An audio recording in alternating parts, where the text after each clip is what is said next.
এটা কি করছো? আজকে এটা ফুলকপি, আলু আর টমেটো দিয়ে না পোস্ত দিয়ে ঝোল করছি, সম্পূর্ণ নিরামিষ।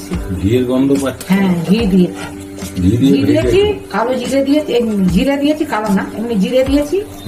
আর তারপরে ওটাকে ঘিয়ের উপরে জিরে আর শুকনো লঙ্কা দিয়েছি। হ্যাঁ, দিয়ে তারপরে আলু আর ফুলকপি গুলো সিদ্ধ করেছিলাম, হ্যাঁ। এসব করে সিদ্ধ করেছিলাম, টমেটো, কাঁচা লঙ্কা, ফুলকপি, আলু সব সিদ্ধ করেছিলাম, দিয়ে সময় দিলাম আলু পোস্ত। একটু ঝোল দিলাম। হ্যাঁ, পোস্তটা দিতে ওই যে আচ্ছা আচ্ছা, পোস্তটা দিয়ে দিয়েছি, সাদা সাদা হয়েছে। এই যে একটু ঝোল ঝোল করে বুঝলে।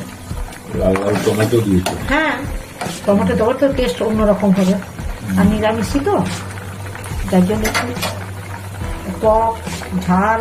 টমেটো দিয়ে ফুলকপি আলুর ঝোল হ্যাঁ কমপ্লিট। হ্যাঁ।